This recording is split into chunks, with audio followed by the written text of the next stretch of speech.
주의 크신 능력과 영원한 생명 우리의 삶의 이유입니다. 하나님께서 우주 만물과 사람을 창조하실 때 성부, 성자, 성령 하나님께서 동력을 하셨어요. 동력. 네. 천지를 창조하시기 전에 상태가 어떠했습니까? 창세기 1장 2절 말씀해 보면 땅이 혼돈하고 공허하며 흑암이 깊음이 있었다. 혼돈과 공허와 캄캄한 어두움, 천지 창조 이전의 상태였습니다. 성부, 성자, 성령 하나님께서 아름답게 동력하심으로 혼돈은 질서로, 공허는 충만으로 채워졌고 흑암은 빛으로 채워지게 됩니다. 이게 천지 창조입니다. 예수님께서 이 세상에 오시는 이유는 재창조를 위해서 오셨습니다. 구원을 위해서 오셨다고요. 오셨을 때 예수님은 어떤 상황 속에 오셨는가? 마태복음 4장 15절과 16절에 보면 이렇게 말씀합니다. 흑암에 앉은 백성이 큰 빛을 보았다. 예수님 큰 빛으로 이 세상에 오셨다라고 말씀을 합니다. 사망의 땅과 그늘에 앉은 자들에게 빛이 비추었다. 빛이 비추었다. 역시 재창조와 구원 역사를 이루시는데 성부, 성자, 성령 하나님이 동력하심으로 이루어 가시는 것이죠.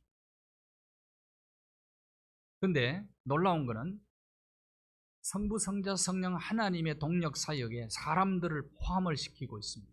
그것이 제자들을 세우는 건데 이것은 위대한 사건입니다. 하나님의 나라를 위해서 어떤 사람들을 동력자로 부르시고 세우실까 하는 것. 또 우리가 이 시대에 어떻게 하면 하나님의 나라의 동력자로 쓰임을 받을 수 있을까 하는 것입니다.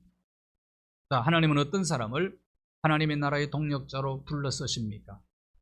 제일 먼저 거룩한 열정을 가지고 자기가 맡은 일에 최선을 다하면서 협력 잘하는 사람입니다. 서로 협력할 줄 아는 사람. 마태복음 4장 18절에서 22절 읽은 우리가 본문 속에 4명의 제자를 부르는 장면이 나옵니다. 제일 먼저 베드로와 안드레를 부르죠. 두 사람은 형제입니다. 베드로가 형이고 안드레가 동생입니다. 야고보와 요한을 부르셨습니다. 이들도 역시 형제입니다.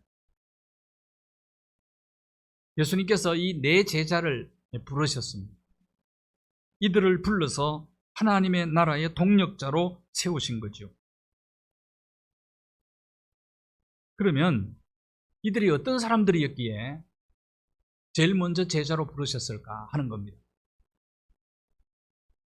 갈릴리 해변을 예수님이 두루 다니시면서 이제 공생애를 시작하실 때 예수님께서 갈릴리 해변을 다니면서 주로 사역을 하셨어요. 병든 자 고치고 귀신 쫓아내고 천국 복음을 그들에게 가르치셨죠. 왜 예수님이 하필이면 갈릴리였을까? 그때 당시 갈릴리는 가난한 사람들, 못 배운 사람들, 또 사회적으로 소외된 사람들, 억울한 사람들, 이런 사람들이 모여서 살던 곳입니다. 그래서 어둠과 사망의 그늘에 앉아있는 자들이라고 그렇게 표현을 한 것입니다. 예루살렘에 올라오면 많이 배운 사람, 권력자, 그 다음에 정치 지도자, 종교 지도자 이런 사람들이 거의 예루살렘에 살고 있었습니다. 근데 왜 그들을 부르지 않고 예수님은 갈릴리 사람들을 제자로 부르셨을까 하는 거죠. 이유가 있습니다. 갈릴리 지역 사람들은 비록 가난하고 어둡게 힘들게 그렇게 살지만 사람 대접을 제대로 받지 못하고 살았지만 그들에게는 변화에 대한 갈망이 있었다. 거룩한 갈망이 있었어요. 갈릴리 지역이 어떤 지역입니까? 갈릴리 지역은 이방의 갈릴리라고 하는 성경은 그렇게 얘기를 해요. 4장 15절을 보시면 마태복음 4장 15절에 이방의 갈릴리다. 이 갈릴리 호수 주변에는 12개의 항구가 있었다고 그래요. 그러니까 많은 사람 이방인들이 거기에 왔다 갔다 하면서 다 문화와 교류가 성행했던 곳이죠. 지금도 이 갈릴리 지역을 가면은 교통의 요지입니다. 그러니까 변화무쌍한 것이죠. 그렇게 제자들이 변화를 환영을 했던 사람들이고 변화를 수용하는 사람들이었어요. 변화에 대한 거룩한 갈망이 그들에게 있었던 거죠. 그래서 예수님이 그들을 선택한 겁니다. 12명의 제자들 가운데 갈릴리 사람이 아닌 사람이 딱 한 사람이 있었는데 가룟 유다입니다. 가룟 유다는 거룩한 변화에 대한 갈망이 없고 자기 출세에만 관심이 있었던 거죠. 예수님 따라다니면 머리가 좋은 사람이었어요. 예수님이 따라다니면 내게 돌아오는 이익이 무엇이냐를 늘 계산함에 따랐던 사람이거든요. 그러면서 현실에 안주하기를 원했고 출세에만 집착하는 사람이었습니다. 그래서 변화를 갈망하지 않았어요. 변화를 환영도 않고 수용도 하지 않았어요. 그러나 다른 갈릴리 지역의 예수님의 제자들은 전부 갈릴리 지역의 특성에 맞게 변화를 환영하는 사람들, 수용하는 사람들. 그래서 변화해야 된다는 거룩한 갈망이 있었던 사람들입니다. 그래서 예수님의 제자 중에 안드레와 요한이라는 두 제자가 있습니다. 오늘 부름받은 사람들이죠. 이들은 예수님 거룩한 열망이 있었어요. 세례 요한의 제자가 되려고 찾아갔던 사람들이에요. 근데 예수님 제자로 이제 전향하게 되죠. 그냥 이런 갈망들이 있었던 사람입니다. 그런데 예수님은 이들을 어디서 불렀느냐면 일하는 현장에서 불러요. 일터에서 그들을 부르셨어요. 일하는 모습을 보시고 예수님 부르신 거거든요. 변화에 대한 갈망이 있는 사람들이 역사를 이제 이끌어가는 그런 도구로 하나님의 나라 동력자로 쓰임받아. 아브라함이 그러지 않았습니까? 갈대아 우르를 떠났단 말이에요. 변화를 추구하는 사람이었어요. 요셉도 자의적으로 내려간 건 아니지만 애굽으로 내려가서 애굽의 다양한 변화의 물결 속에서 거기서 적응하면서 인물이 되잖아요. 자, 일을 하는 현장에서 예수님은 제자들을 거물 깁는 것을 보시고 현장에서 불렀다 이 말이죠. 사람이 어떤 사람인가를 알려면 일을 시켜보라는 거예요. 일하는 현장에서 맡겨진 일에 대해서 얼마나 집중하느냐, 몰입하느냐 따라서 열매를 맺을 수도 있고 열매를 맺지 못할 수도 있습니다. 그러니까 일을 시켜보면 그 결과를 만들어내는 사람에게 일을 맡기지 않겠어요. 그래서 일하는 모습이 중요하다고. 일하는. 그걸 보신 겁니다. 마태복음 9장 37절과 38절을 보시면 예수님이 제자들을 일꾼이라고 얘기해요. 일꾼을 부르신 겁니다. 추수할 일꾼. 일꾼은 일을 좋아하는 사람이죠. 아니, 일은 힘들지만 일을 좋아하는 사람이 일을 잘한단 말이죠. 좋아해서 하는 일과 억지로 하는 일은 다르지 않습니까? 결과가. 예수님의 제자들이 일하는 삶의 현장 속에서 부르셨다는 거예요. 일을 어떻게 하느냐가 중요하다 그 말이에요. 세 명의 벗이 있다고 그래요. 세 명의 벗. 돈. 첫 번째 벗이 돈. 두 번째는 친한 친구. 세 번째 벗이 일이랍니다. 근데 이 셋 중에 가장 좋은 벗은 일이라는 거예요. 예수님 열심히 일하셨죠. 오셔서. 요한복음 5장 17절에 보면 내 아버지께서 일하시니 나도 일한다. 하나님이 얼마나 열심히 일하시는 분입니까? 천지 창조한 걸 내버려 두지 않고 그대로 섭리하시고 통치하시고 다스리시잖아요. 아침이 되면 어김없이 해가 뜨는 것은 하나님이 일하심 때문이죠. 여러분이 공짜로 계속 산소를 공급받을 수 있는 것도 하나님의 일하심이 없으면 이것은 안 된단 말이에요. 우리는 하나님의 일하심 때문에 혜택을 누리고 살아가는 사람들 아닙니까? 예수님도 열심히 일하셨어요. 식사할 겨를도 없이 예수님 일하셨습니다. 처절한 십자가상에서 마지막 운명하기 바로 직전에 예수님 그때도 한 영혼을 구원하시잖아요. 오른편에 있는 강도 그를 구원합니다. 그리고 눈을 감으시잖아요. 사도 바울도 감옥에서 지냈지만 많은 사람들에게 감옥 안에서 복음을 전하고 그리고 감옥에서 글을 써서 보내는, 그래서 성경이 되잖아요. 그게 타우 편지 써서 보낸 그것이. 그래서 마지막 순간까지 일하면서 진짜 즐거움으로 일하는 사람이 행복한 사람이에요. 그래서 예수 그리스도 윤동주 지인이 이 세상에 가장 행복한 사나이가 예수 그리스도. 마지막 순간까지. 사람들이 돈 벌려고 직장에 가죠. 여러 가지 일이 있잖아요, 이 세상에.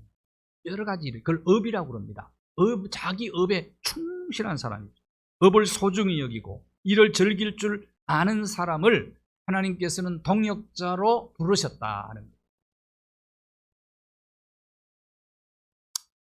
거예요. 저는 노는 것보다 일이 더 좋습니다. 노는 것과 쉬는 건 달라요. 휴가는 리크레이션이라고 그러잖아. 리크레이션. 그러니까 다시 재창조를 위해서 충전하는 거니까 그건 필요하죠. 근데 그냥 생각 없이 노는 것은 이것은 아주 따분한 일이고요. 맥 빠지는 일이고요. 그러니까 훨씬 일하는 게 좋죠. 그래서 저는 가장 행복한 시간이 제가 목양실에 있는 시간입니다. 근데 시간이 늘 부족해요. 시간이 늘 부족해요. 그런 심정으로 일하는 게 좋습니다. 그래서 제 기도 제목이 있어요. 소원이 있고. 앞으로 제가 담임 목사직에서는 언젠가 시간이 되면 내려가지만 글을 쓰고 설교하고, 요즘 유튜브로 얼마든지 설교할 수 있거든요. 글을 쓰고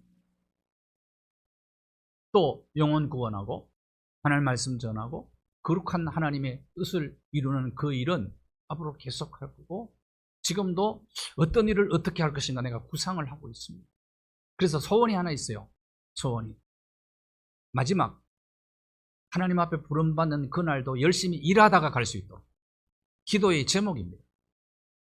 가장 복 아니겠어요? 그게 일하는 모습을 보신다니까요, 하나님. 갈릴리를 두루 다니시다가 예수님이 일하는 베드로와 안드레와 야고보와 요한을 보시고 그러신 것입니다. 사람도 마찬가지예요. 일 잘하는 사람을 부르지 않습니까? 그 다음에 중요한 일을 하되 어떻게 하느냐? 혼자만 잘하는 사람 부르지 않아요. 거물 깁는 것을, 형제들이 거물 깁는 걸 보고 협력하는 모습을 보고 부르죠. 협력을 잘해요. 거물을 기우려면 서로 잘 잡아주고 당기고 서로 마음이 맞아야 되고 협력을 잘해야 될 것 아니에요. 협력 잘하는 사람. 혼자 뛰어나고 잘나고 똑똑하고 아무리 많이 배워도 협력을 잘 못하는 사람은 동역자가 될 수가 없는 거죠. 하나님의 나라의 동역자는 협력을 잘하는 사람이에요. 나누어서 함께 일할 수 있는, 손잡고 함께 일하는 줄 아는 사람이 하나님이 귀하게 쓰시는 동역자가 될 수가 있다는 거예요. 사람들도 마찬가지라니까요. 협력 잘하는 사람을 쓰는 거예요. 그래서 인성이 중요하다는 얘기를 바로 그런 얘기입니다.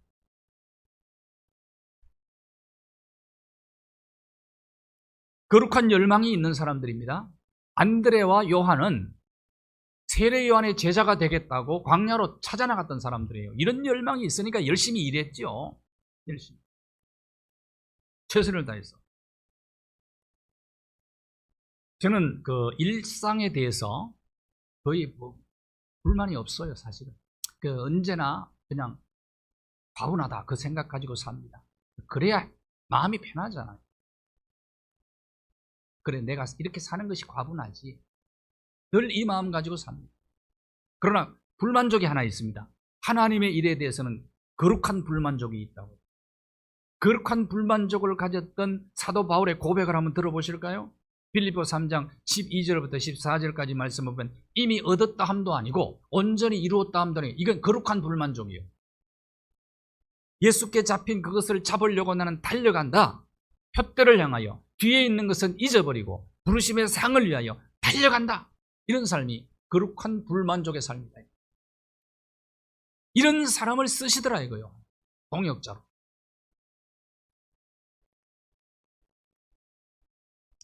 우리도 거룩한 갈망을 가지고, 거룩한 갈망이 있는 사람은요 끊임없이 공부합니다. 이런 사람은요 열심히 일해요. 끊임없이 공부. 실력을 계속 쌓아갑니다. 노력합니다. 안주하지 않아요. 달려가는 삶을 살다 이 말이에요. 달려가노라. 아주 귀한 표현이에요. 하나님이 바울에 이걸 본 것이죠. 그 다음 어떤 사람을 동력사 써주냐? 순종하는 사람입니다. 순종하는 사람. 4장 19절과 20절을 보십시오. 나를 따라오라.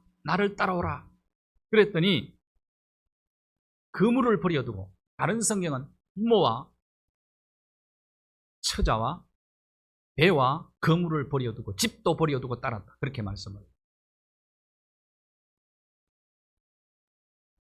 이것은 지금 온 내 제자가 예수님을 따를 때 처음 만나고 예수님 따른 게 아닙니다. 예수님과 여러 번 만났어요. 안드레가 예수님께로 자기 형 베드로를 인도하잖아요. 그때는 유다 지방이었어요. 그리고 예수님이 가르치는 설교도 많이 들었던 것 같아요. 그리고 기적 행하는 것도 봤죠.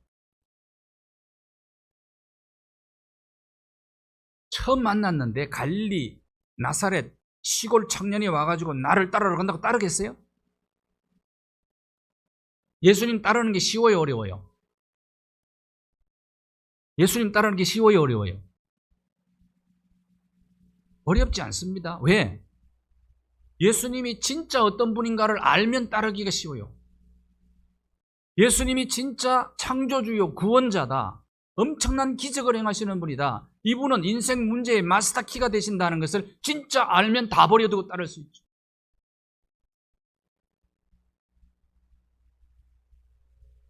예수님이 누구인가를 잘 모르니까 따르기가 힘든 거예요. 여기에 대한 확신만 있다면 따르죠. 다 버려두고 예수는 따라야 될 가치가 있는 분이다. 그러니까 버려두고 따라간 것 아닙니까?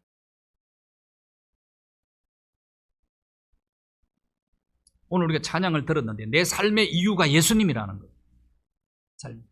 그러면 예수님 따를 수 있는 거예요.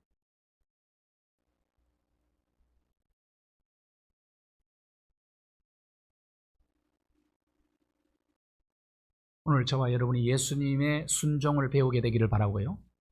예수님의 제자들의 순종을 배웠으면 참 좋겠어요.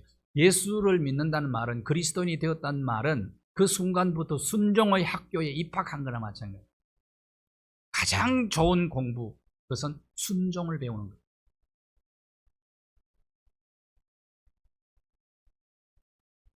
예수님은 우리의 가능성을 보고 부르셨거든요.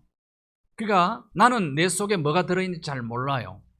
그런데 예수님은 내 안에 잠재력과 가능성을 보고 부른 거예요.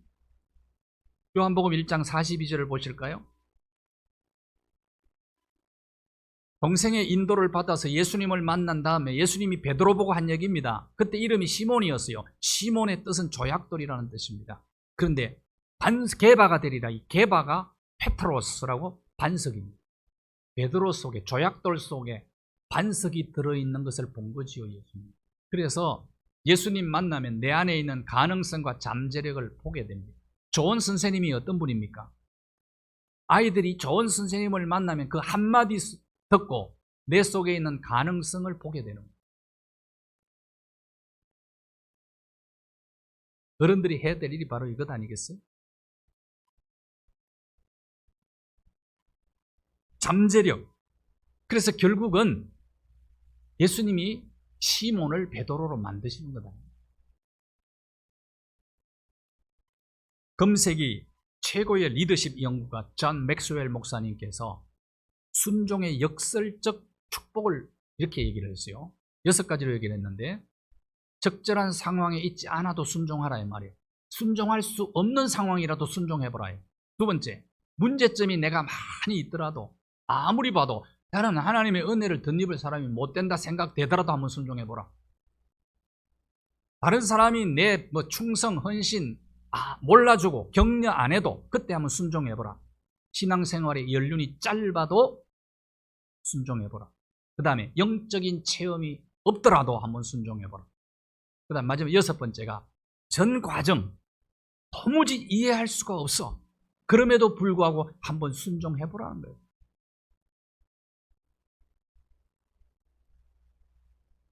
예수님도 고난을 통해서 순종을 배우셨죠.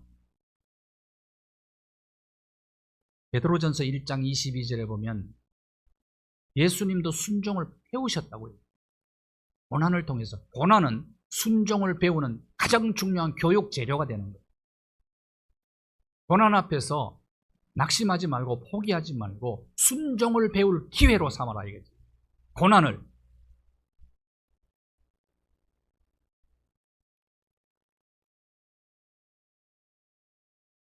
십자가는 누구나 다 싫어합니다. 예수님도 십자가 싫었어요. 십자가의 그 아픔도 싫지만은 십자가는 수치스러운 거거든. 흉악한 죄인으로 십자가에 달려서 몇 시간 동안 며칠 동안, 어떤 사람은 십자가에 달려 일주일 동안 신음하며 십자가에 달려 있었다. 지나가는 사람들이 침을 뱉고 욕합니다. 근데 예수님은 고난을 통해서 순종을 배웠어요. 순종하는 모든 사람들의 영원한 구원의 근원이 되셨다고 얘기해요. 우리가 예수님 닮는단 말이 뭐냐 하면 순종하는 법을 배우는 거예요.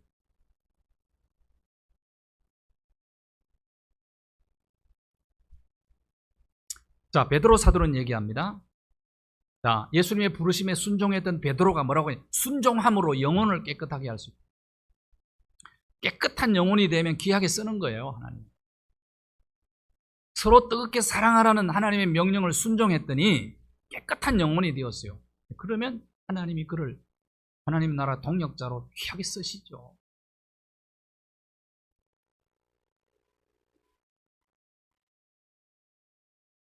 하나님의 뜻에 순종하는 만큼 우리는 축복을 누리게 되어 있습니다.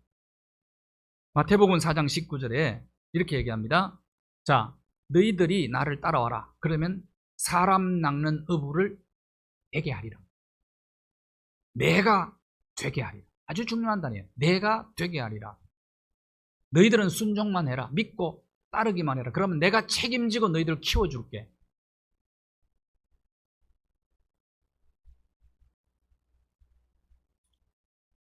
내가 내 자식들을 키우는 것과 주님이 자식을 키워주는 게 어느 게 더 나을까요?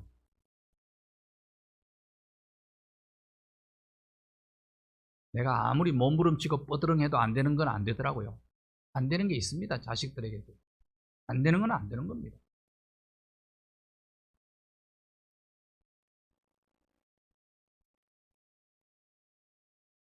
순종하기만 하면 책임지시고 키워주겠다. 베드로 3번 모른다고 부인했는데 수제자로 키워주셨잖아. 만들어주셨잖아. 어떻게 만드셨는가? 대제사장 뜰에서 예수님 모른다고 3번이나 부인하고 저주하고 그럴 때 예수님의 눈과 딱 마주쳐요. 그 순간에. 그때 예수님의 눈길이 어떠했을까요?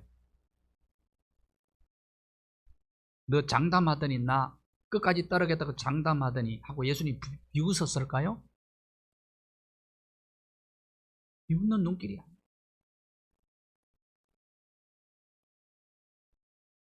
내가 너를 이해한다. 너 지금 실수하고 넘어졌지만은 내가 너를 만들 거야.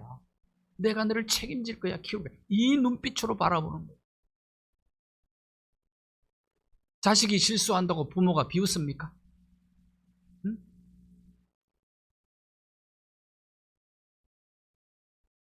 걸음마 배울 때 얼마나 많이 넘어졌습니까? 넘어지는 자식을 보고 부모가 비웃습니까?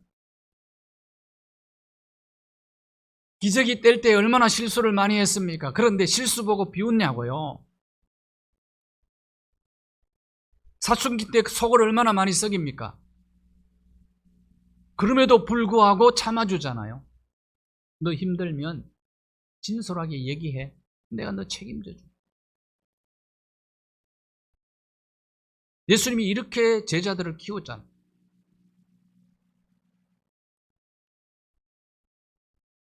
우리는 연약하기 때문에 실수도 많이 하고 넘어지기도 많이 하고 죄도 범하고 그렇지 않습니다. 겟세마네 동산에서 십자가를 앞에 놓고 제자들에게 기도 부탁했잖아요. 그런데 오면 콜콜 잠만 자는 거야. 그때 예수님께서 그들을 책망하지 않았어요. 비웃지 않았다니까. 마태복음 26장 41절을 보십시오. 마음에는 원이로되 이 육신이 약하도다. 그렇게 키워주는 거예요. 가능성을 믿고 예수님이 참아주고 기다려주시니 내가 너희로 사람 낚는 어부가 되게 하리라. 제가 34살 때 우리 한사람교회 담임 목사가 됐어요. 34살. 애기지요.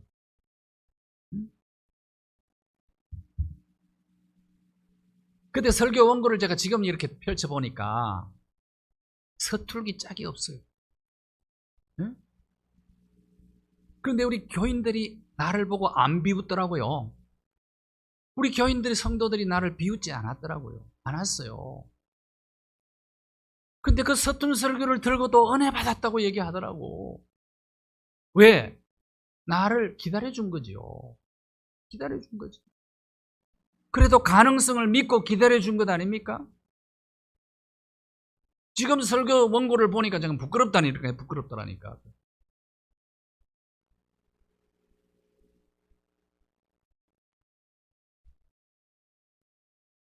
예수님은 인내하면서 제자들을 키우셨답니다.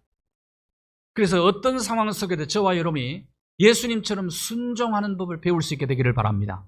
순종하면 주님이 책임지세요. 주님이 키워주세요. 순종하는 자가 누리는 축복이 뭘까요? 하나님의 나라 동역자들이 누리는 축복이 뭘까요?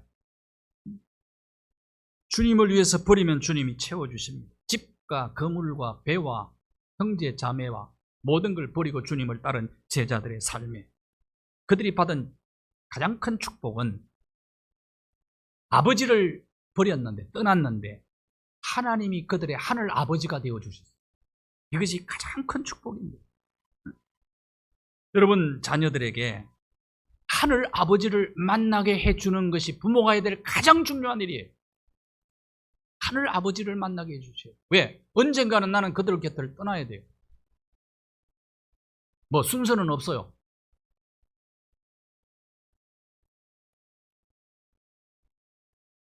남편을 의지하고 살지만은 여러분 항상 같이 있질 않아요.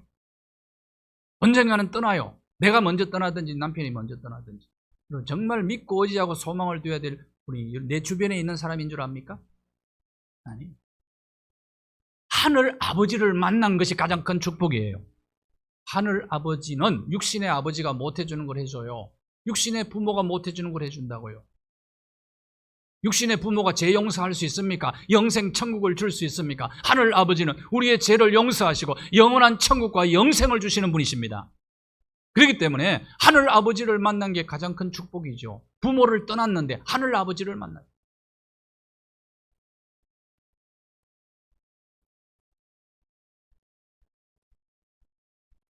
그 다음에 풍부의식을 가지고 인생을 살아갑니다. 하나님 나라 동역자가 되면. 메마른 광야에서도 베세다 광야 들녘에서 장정 5,000명이 넘어, 그러면 아이들까지 해서 노약자 다 포함시키면, 여인까지 포함시키면 5,000명이니까 4배를 하면은 2만 명 정도가 되는데 보리떡 5개 물고기 2마리 가지고 배부르게 먹이고 12바구니가 남았어요. 그러니까 예수님 순종하고 따라가면 마른 광야에도 12바구니가 남는 풍부한 축복을 누리게 되는 것입니다. 이걸 풍부의식이라고 해요. 오늘은 지금 광야예요, 내 삶이. 그렇지만은 의식은 풍부의식을 가지고 사는 사람이 하나님 나라 자 보세요. 사도 바울이 하나님 나라 동역자가 됐죠. 그가 어떤 풍부의식을 가지고 살았는가 고백을 한번 들어보시자고요. 사도 바울의 고백입니다. 무명한 자 같으나 유명한 자. 이게 풍부의식을 가진 자의 고백이에요. 죽은 자 같으나 살아있다. 자, 독사에게 물렸어. 불을 쪼이다가 독사에게 물리면 적사 죽음입니다. 코브라에게 물리면 죽음이요. 죽는 줄 알았는데 살아있다. 자, 죽은 줄 알았어. 낭떠러지에 밀어서 떨어져 죽은 줄 알았어요. 그런데도 죽임을 당하지 않았어. 근심하는 자 같으나, 저런 일을 만나면 어떻게 근심 없이 저렇게 편안하게 살 수 있나? 사람들이 보고 의아하게 생각합니다. 어떻게 근심 없이 저렇게 살 수 있지? 저 사람은 근심해야 되는 사람 같이 보이는데 나는 항상 기쁘다. 가난한 자 같으나 많은 사람을 부유하게 하는 자다. 아무것도 없는 자 같으나 모든 것 가진 자다. 이것이 풍부의식을 가지고 사는 사람. 이게 바로 하나님의 동력자가 받는 축복입니다. 어떤 사람은 내가 볼 때는 평생 먹고도 남을 것 같아. 그런데도 늘 결핍의식을 가지고 살아가. 이런 사람은 움켜쥐기만 합니다. 쌓아두려고만 합니다. 여러분, 물을 손으로 아무리 움켜쥐 보세요. 움켜쥐면 빠져나가요. 이게 역설적 진리예요. 나는 성경의 역설적 진리를 믿어요. 역설적 진리. 자, 한번 읽어보실까요? 잠언 성경 읽어봅시다. 11장 24절 시작.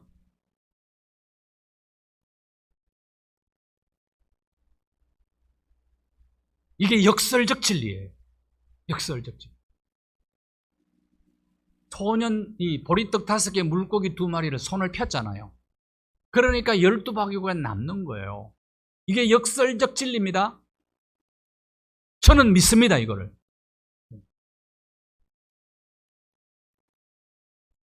결핍의식을 가진 사람들은 절대로 손을 펴지를 못해요.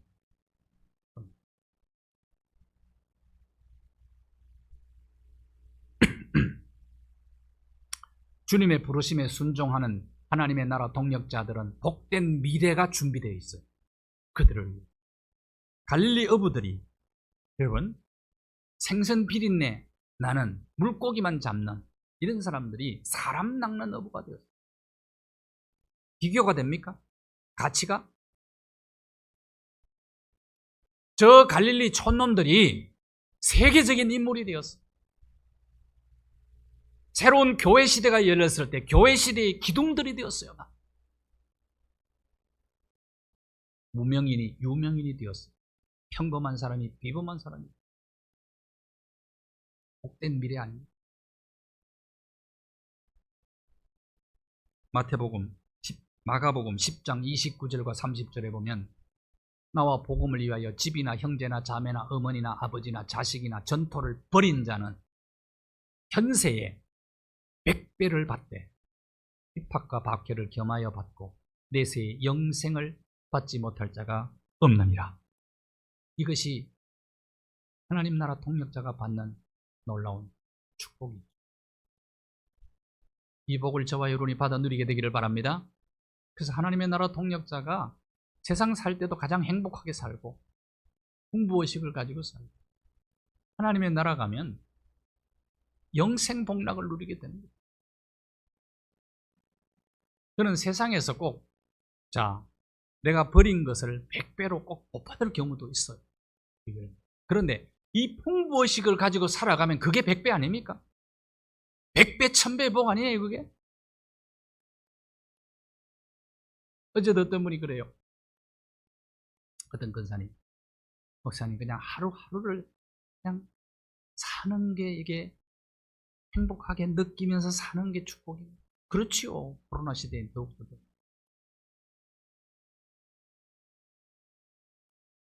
그래서 그 중에 이 풍부의식을 갖지 않으면 여러분 절대로 일상의 만족이 없어요.